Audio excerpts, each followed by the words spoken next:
أعوذ بالله من الشيطان الرجيم. سيقول السفهاء من الناس ما ولاهم عن قبلتهم التي كانوا عليها قل لله المشرق والمغرب يهدي من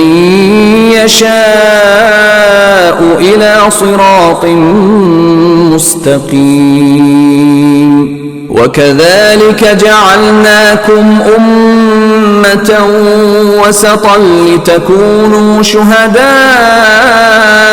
على الناس ويكون الرسول عليكم شهيدا. وما جعلنا القبلة التي كنت عليها إلا لنعلم من يتبع الرسول ممن ينقلب على عقبيه وإن كانت لكبيرة إلا على الذين هدى الله وما كان الله ليضيع إيمانكم إن الله بالناس لرءوف رحيم. قد نرى تقلب وجهك في السماء فلنولينك قبلة ترضاها فول وجهك شطر المسجد الحرام وحيث ما كنتم فولوا وجوهكم شطره وإن الذين أوتوا الكتاب ليعلمون أنه الحق من ربهم وما الله بغافل عما يعملون. ولئن أتيت الذين أوتوا الكتاب بكل آية ما تبعوا قبلتك وما أنت بتابع قبلتهم وما بعضهم بتابع قبلة بعض ولئن اتبعت أهواءهم من بعد ما جاءك من العلم إنك إذا لمن الظالمين. الذين آتيناهم الكتاب يعرفونه كما يعرفون أبناءهم وإن فريقا منهم ليكتمون الحق وهم يعلمون. الحق من ربك فلا تكونن من الممترين. ولكل وجهة هو موليها فاستبقوا الخيرات أينما تكونوا يأت بكم الله جميعا إن الله على كل شيء قدير. ومن حيث خرجت فول وجهك شطر المسجد الحرام وإنه للحق من ربك وما الله بغافل عما تعملون. ومن حيث خرجت فول وجهك شطر المسجد الحرام وحيث ما كنتم فولوا وجوهكم شطره لئلا يكون للناس عليكم حجة إلا الذين ظلموا منهم فلا تخشوهم واخشوني ولأتم نعمتي عليكم ولعلكم تهتدون. كما أرسلنا فيكم رسولا منكم يتلو عليكم آياتنا ويزكيكم ويعلمكم الكتاب والحكمة ويعلمكم ما لم تكونوا تعلمون فاذكروني أذكركم واشكروا لي ولا تكفرون يا أيها الذين آمنوا استعينوا بالصبر والصلاة إن الله مع الصابرين ولا تقولوا لمن يقتل في سبيل الله أموات بل أحياء ولكن لا تشعرون ولنبلونكم بشيء من الخوف والجوع ونقص من الأموال والأنفس والثمرات وبشر الصابرين الذين إذا أصابتهم مصيبة قالوا إنا لله وإنا إليه راجعون أولئك عليهم صلوات من ربهم ورحمة وأولئك هم المهتدون إن الصفا والمروة من شعائر الله فمن حج البيت أو اعتمر فلا جناح عليه أن يطوف بهما ومن تطوع خيرا فإن الله شاكر عليم إن الذين يكتمون ما أنزلنا من البينات والهدى من بعد ما بيناه للناس في الكتاب أولئك يلعنهم الله ويلعنهم اللاعنون إلا الذين تابوا وأصلحوا وبينوا فأولئك أتوب عليهم وأنا التواب الرحيم إن الذين كفروا وماتوا وهم كفار أولئك عليهم لعنة الله والملائكة والناس أجمعين خالدين فيها لا يخفف عنهم العذاب ولا هم ينظرون وإلهكم إله واحد لا إله إلا هو الرحمن الرحيم إن في خلق السماوات والأرض واختلاف الليل والنهار والفلك التي تجري في البحر بما ينفع الناس وما أنزل الله من السماء من ماء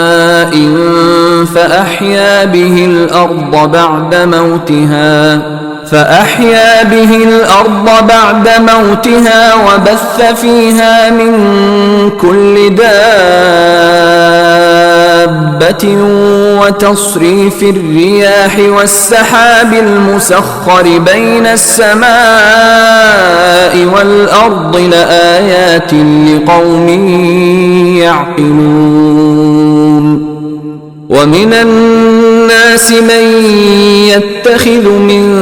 دون الله أندادا يحبونهم كحب الله والذين آمنوا أشد حبا لله ولو يرى الذين ظلموا إذ إذ يرون العذاب أن القوة لله جميعا وأن الله شديد العذاب إذ تبرأ الذين اتبعوا من الذين اتبعوا ورأوا العذاب وتقطعت بهم الأسباب وقال الذين اتبعوا لو أن لنا كرة فنتبرأ منهم كما تبرأوا منا كذلك يريهم الله أعمالهم حسرات عليهم وما هم بخارجين من النار يا أيها الناس كلوا مما في الأرض حلالا طيبا ولا تتبعوا خطوات الشيطان إنه لكم عدو مبين إنما يأمركم بالسوء والفحشاء وأن تقولوا على الله ما لا تعلمون وإذا قيل لهم اتبعوا ما أنزل الله قالوا بل نتبع ما ألفينا عليه آباءنا أولو كان آباؤهم لا يعقلون شيئا ولا يهتدون ومثل الذين كفروا كمثل الذي ينعق بما لا يسمع إلا دعاء ونداء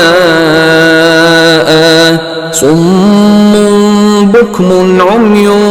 فهم لا يعقلون يا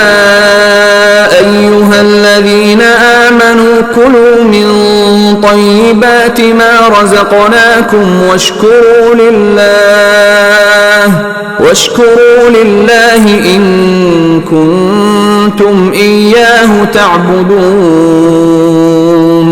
إنما حرم عليكم الميتة والدم ولحم الخنزير وما أهل به لغير الله فمن اضطر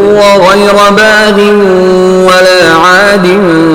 فلا إثم عليه إن الله غفور رحيم إن الذين يكتمون ما أنزل الله من الكتاب ويشترون به ثمنا قليلا أولئك ما يأكلون في بطونهم إلا النار ولا يكلمهم الله يوم القيامة ولا يزكيهم ولهم عذاب أليم أولئك الذين اشتروا الضلالة بالهدى والعذاب بالمغفرة فما أصبرهم على النار ذلك بأن الله نزل الكتاب بالحق وإن الذين اختلفوا في الكتاب لفي شقاق بعيد ليس البر أن تولوا وجوهكم قبل المشرق والمغرب ولكن البر من آمن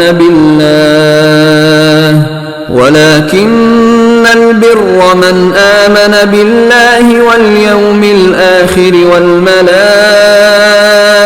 والكتاب والنبيين وآتى المال على حبه ذوي القربى واليتامى والمساكين وابن السبيل والسائلين وفي الرقاب وأقام الصلاة وآتى الزكاة والموفون بعهدهم إذا عاهدوا والصابرين في البأساء الضراء وحين البأس أولئك الذين صدقوا وأولئك هم المتقون. يا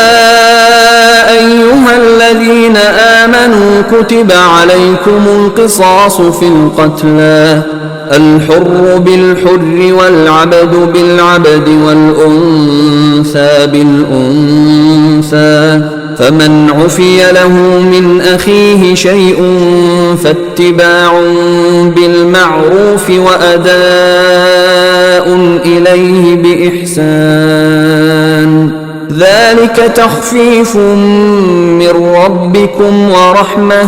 فمن اعتدى بعد ذلك فله عذاب أليم. ولكم في القصاص حياة يا أولي الألباب لعلكم تتقون. كتب عليكم إذا حضر أحدكم الموت إن ترك خيرا الوصية للوالدين والأقربين بالمعروف حقا على المتقين. فمن بدله بعدما سمعه فإنما إثمه على الذين يبدلونه إن الله سميع عليم. فمن خاف من موص جنفا أو إثما فأصلح بينهم فلا إثم عليه إن الله غفور رحيم. يا أيها الذين آمنوا كتب عليكم الصيام كما كتب على الذين من قبلكم لعلكم تتقون. أياما معدودات فمن كان منكم مريضا أو على سفر فعدة من أيام أخر وعلى الذين يطيقونه فدية طعام مسكين فمن تطوع خيرا فهو خير له وأن تصوموا خير لكم إن كنتم تعلمون. شهر رمضان الذي أنزل فيه القرآن هدى للناس وبينات من الهدى والفرقان فمن شهد منكم الشهر فليصم ومن كان مريضا أو على سفر فعدة من أيام أخر يريد الله بكم اليسر ولا يريد بكم العسر ولتكملوا العدة ولتكبروا الله على ما هداكم ولعلكم تشكرون. وإذا سألك عبادي عني فإني قريب أجيب دعوة الداع إذا دعان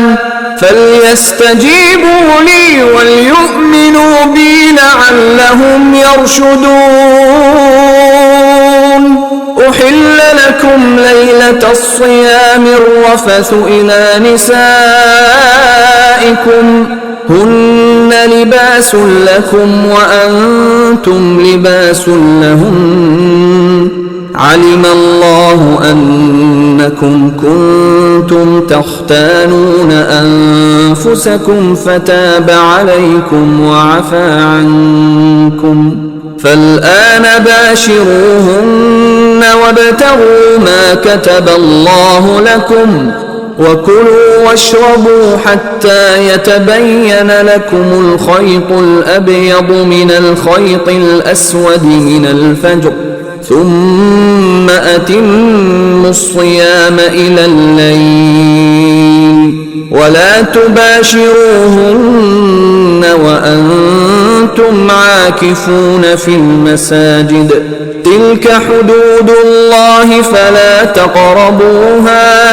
كذلك يبين الله آياته للناس لعلهم يتقون ولا تأكلوا أموالكم بينكم بالباطل وتدلوا بها إلى الحكام لتأكلوا فريقا من أموال الناس بالإثم وأنتم تعلمون يسألونك عن الأهلة قل هي مواقيت للناس والحج وليس البر بأن تأتوا البيوت من ظهورها ولكن البر من اتقى وأتوا البيوت من أبوابها واتقوا الله لعلكم تفلحون وقاتلوا في سبيل الله الذين يقاتلونكم ولا تعتدوا إن الله لا يحب المعتدين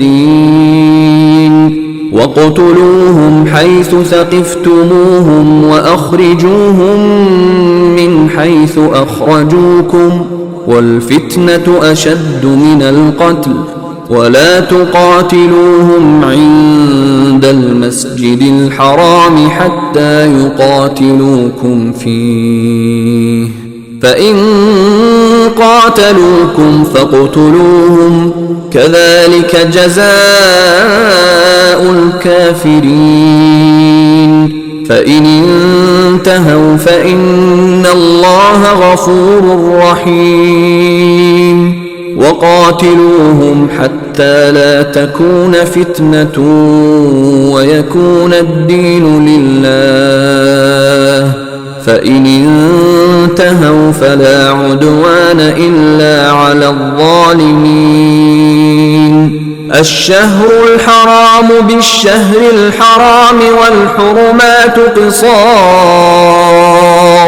فمن اعتدى عليكم فاعتدوا عليه بمثل ما اعتدى عليكم واتقوا الله واعلموا أن الله مع المتقين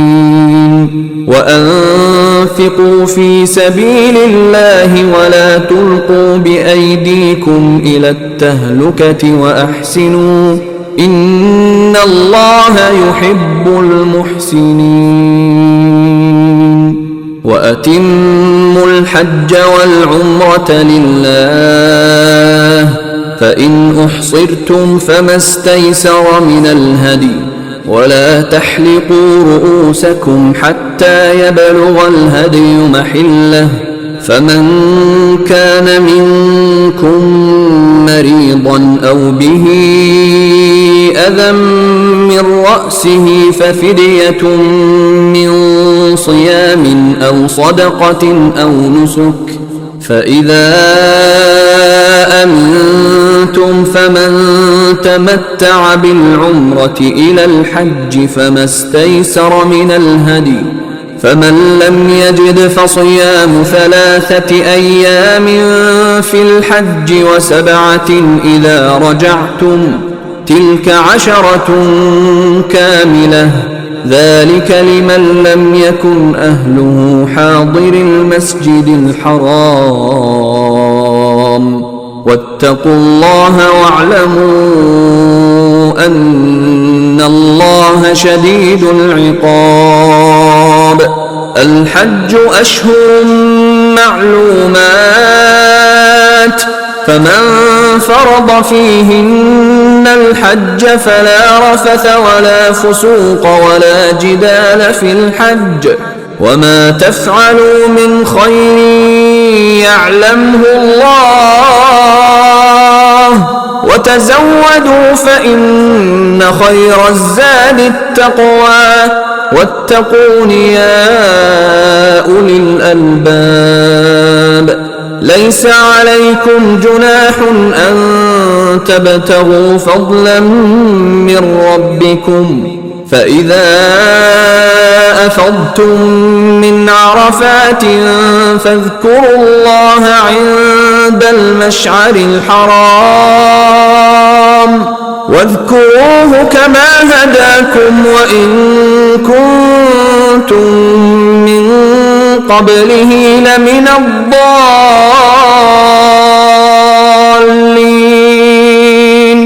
ثم أفيضوا من حيث أفاض الناس واستغفروا الله إن الله غفور رحيم فإذا قضيتم مناسككم فاذكروا الله كذكركم آباءكم أو أشد ذكرا فمن الناس من يقول ربنا آتنا في الدنيا وما له في الآخرة من خلاق ومنهم من يقول ربنا آتنا في الدنيا حسنة وفي الآخرة حسنة وقنا عذاب النار أولئك لهم نصيب مما كسبوا والله سريع الحساب واذكروا الله في أيام معدودات فمن تعجل في يومين فلا إثم عليه ومن تأخر فلا إثم عليه لمن اتقى واتقوا الله واعلموا أنكم إليه تحشرون ومن الناس من يعجبك قوله في الحياة الدنيا ويشهد الله على ما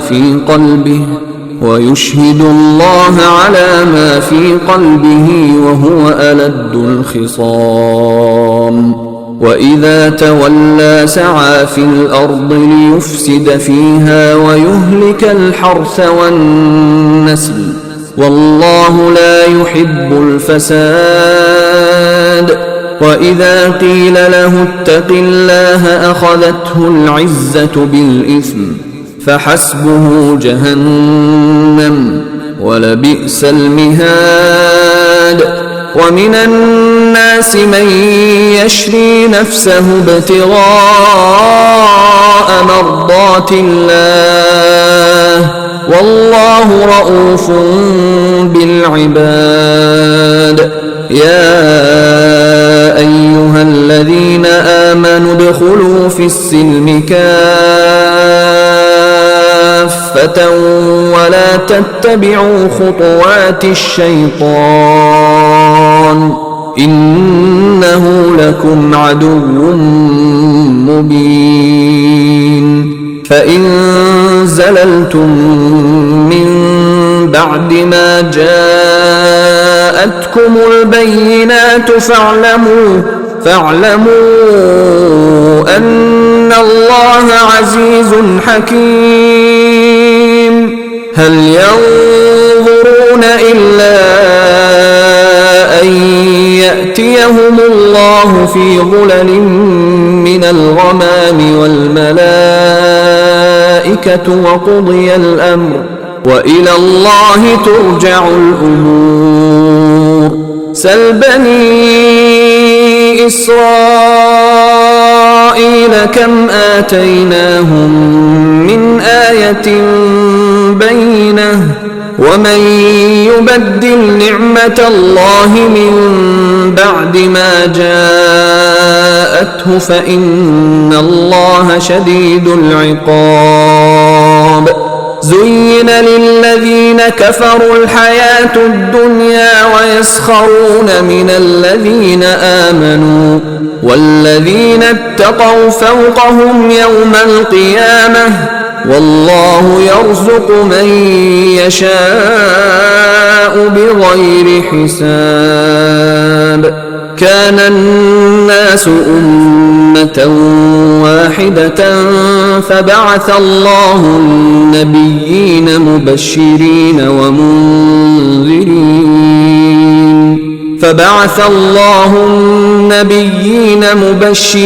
ومنذرين وأنزل معهم الكتاب بالحق ليحكم بين الناس فيما اختلفوا فيه وما اختلف فيه إلا الذين أوتوه من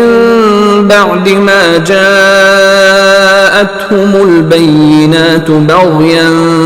بينهم فهدى الله الذين آمنوا لما اختلفوا فيه من الحق بإذنه والله يهدي من يشاء إلى صراط مستقيم. أم حسبتم أن تدخلوا الجنة ولما يأتكم مثل الذين خلوا من قبلكم مستهم البأساء والضراء وزلزلوا حتى يقول الرسول والذين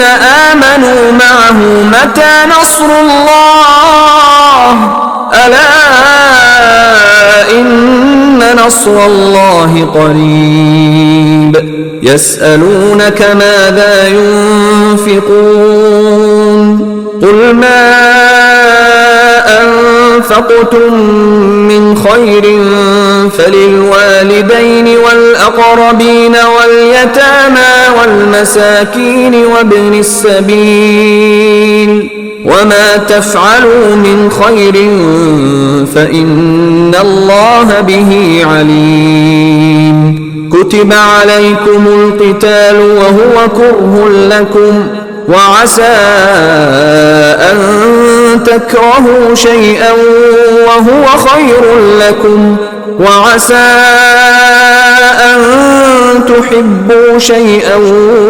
وهو شر لكم والله يعلم وأنتم لا تعلمون. يسألونك عن الشهر الحرام قتال فيه قل قتال فيه كبير وصد عن سبيل الله وكفر به والمسجد الحرام وإخراج أهله منه أكبر عند الله والفتنة أكبر من القتل ولا يزالون يقاتلونكم حتى يردوكم عن دينكم إن استطاعوا ومن يرتدد منكم عن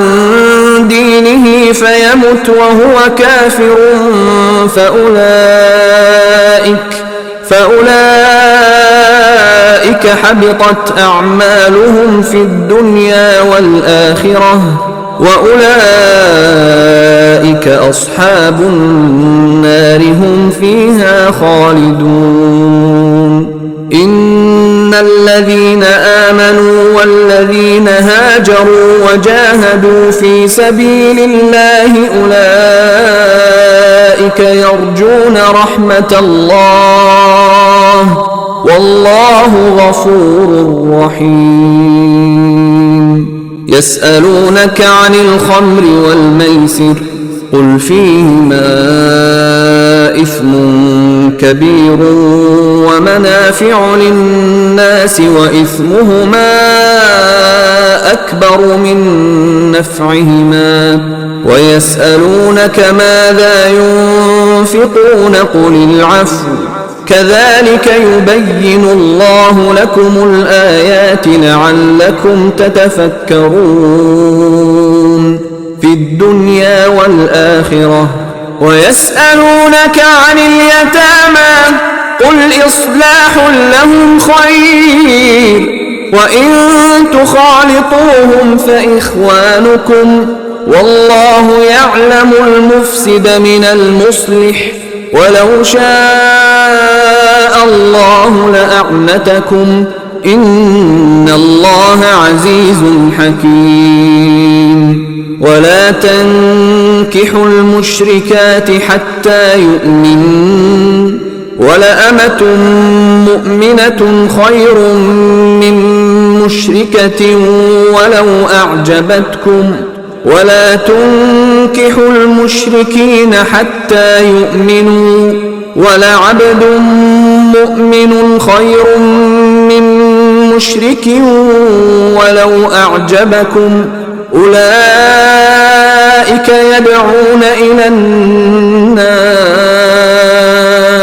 والله يدعو إلى الجنة والمغفرة بإذنه ويبين آياته للناس لعلهم يتذكرون ويسألونك عن المحيض قل هو أذى فاعتزلوا النساء في المحيض ولا تقربوهن حتى يطهرن فإذا تطهرن فأتوهن من حيث أمركم الله إن الله يحب التوابين ويحب المتطهرين نساؤكم حرث لكم فأتوا حرثكم أنى شئتم وقدموا لأنفسكم واتقوا الله واعلموا أنكم ملاقوه وبشر المؤمنين ولا تجعلوا الله عرضة لأيمانكم أن تبروا وتتقوا وتصلحوا بين الناس والله سميع عليم لا يؤاخذكم الله باللغو في أيمانكم ولكن يؤاخذكم بما كسبت قلوبكم والله غفور حليم للذين يؤلون من نسائهم تربص 4 أشهر فإن فاءوا فإن الله غفور رحيم وإن عزموا الطلاق فإن الله سميع عليم والمطلقات يتربصن بأنفسهن 3 قروء ولا يحل لهن أن يكتمن ما خلق الله في أرحامهن إن كن يؤمن بالله واليوم الآخر وبعولتهن أحق بردهن في ذلك إن أرادوا إصلاحا ولهن مثل الذي عليهن بالمعروف وللرجال عليهن درجة والله عزيز حكيم الطلاق 2 فإمساك بمعروف أو تسريح بإحسان ولا يحل لكم أن تأخذوا مما آتيتموهن شيئا إلا أن يخافا ألا يقيما حدود الله فإن خفتم ألا يقيما حدود الله فلا جناح عليهما فيما افتدت به تلك حدود الله فلا تعتدوها ومن يتعد حدود الله فأولئك هم الظالمون فإن طلقها فلا تحل له من بعد حتى تنكح زوجا غيره فإن طلقها فلا جناح عليهما أن يتراجعا إن ظنا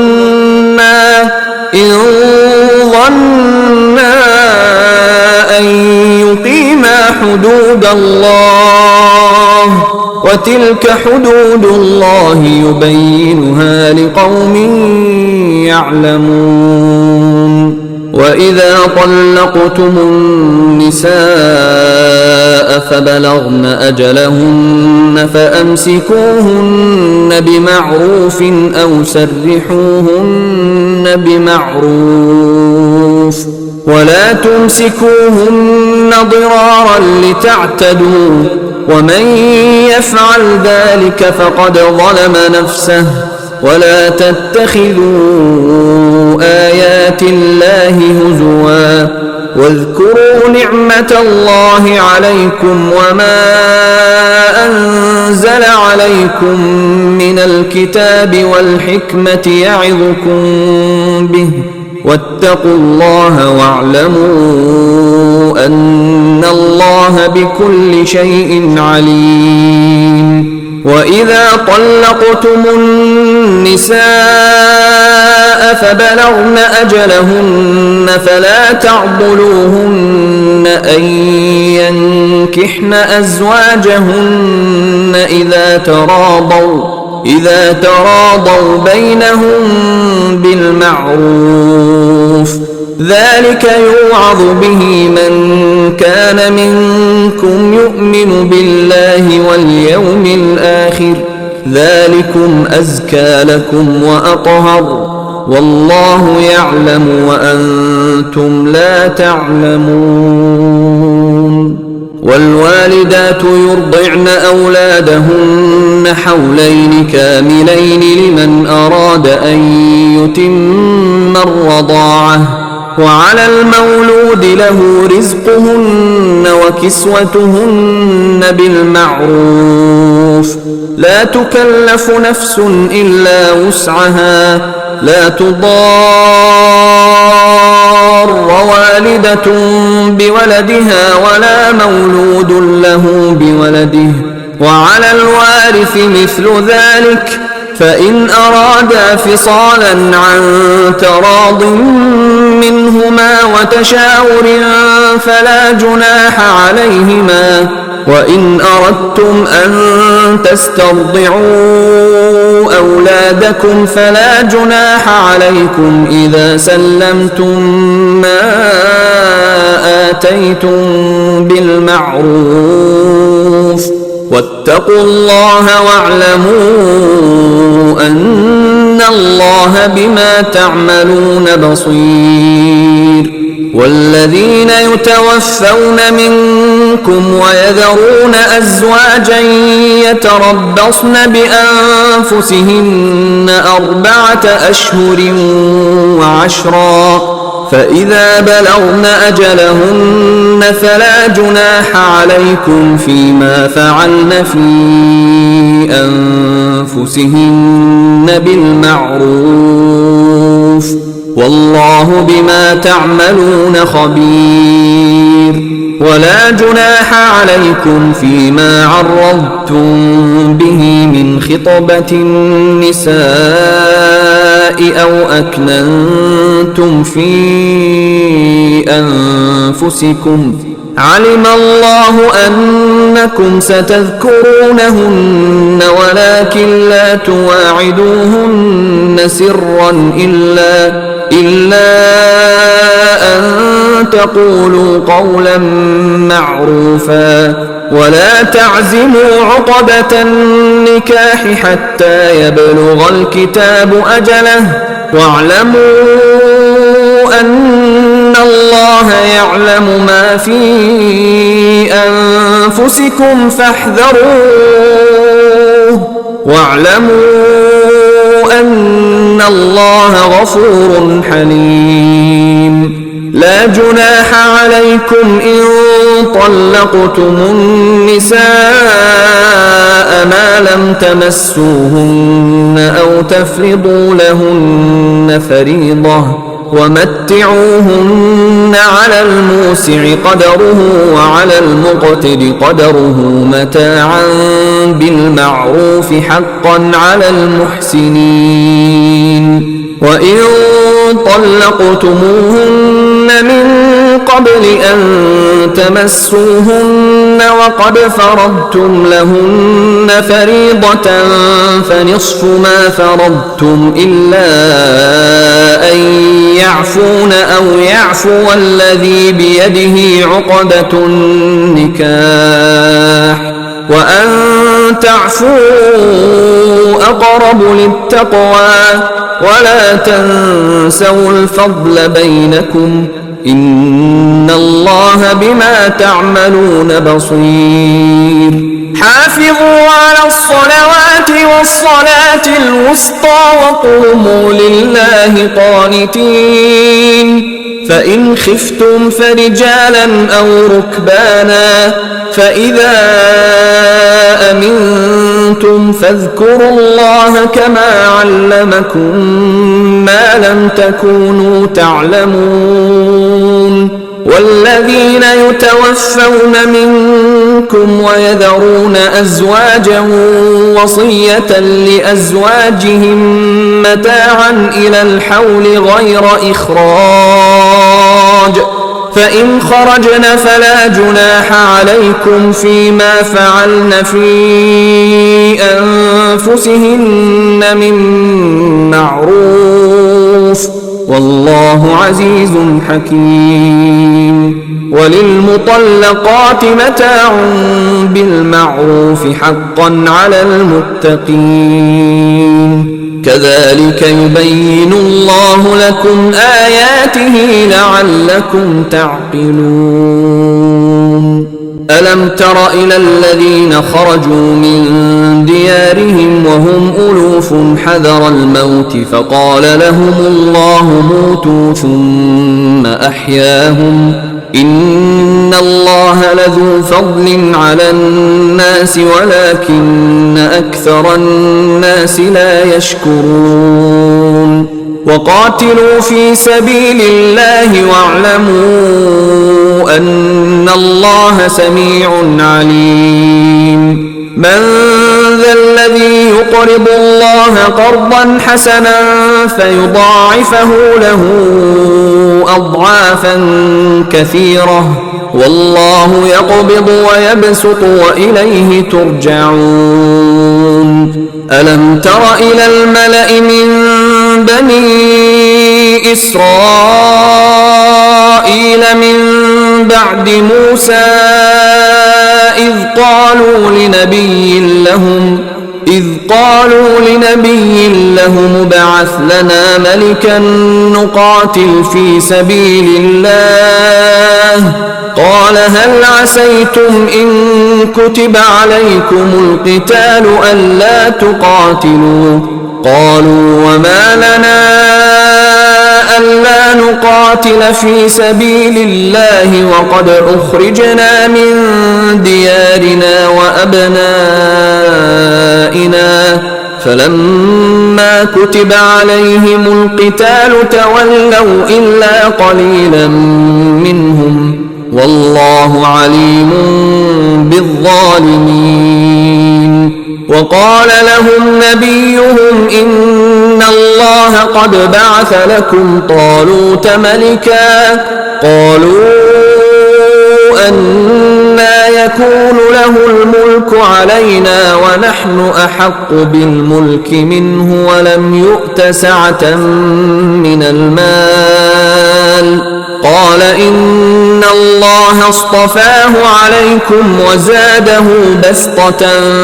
في العلم والجسم والله يؤتي ملكه من يشاء والله واسع عليم. وقال لهم نبيهم إن آية ملكه أن يأتيكم التابوت فيه سكينة من ربكم وبقية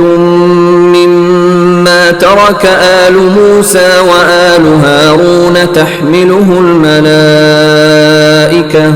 إن في ذلك لآية لكم إن كنتم مؤمنين. فلما فصل طالوت بالجنود قال إن الله مبتليكم بنهر فمن شرب منه فليس مني ومن لم يطعمه فإنه مني إلا من اغترف غرفة بيده فشربوا منه إلا قليلا منهم. فلما جاوزه هو والذين آمنوا معه قالوا لا طاقة لنا اليوم بجالوت وجنوده. قال الذين يظنون أنهم ملاقو الله كم من فئة قليلة غلبت فئة كثيرة بإذن الله والله مع الصابرين. ولما برزوا لجالوت وجنوده قالوا ربنا أفرغ علينا صبرا وثبت أقدامنا وانصرنا على القوم الكافرين. فهزموهم بإذن الله وقتل داود جالوت وآتاه الله الملك والحكمة وعلمه مما يشاء ولولا دفع الله الناس بعضهم ببعض لفسدت الأرض ولكن الله ذو فضل على العالمين. تلك آيات الله نتلوها عليك بالحق وإنك لمن المرسلين.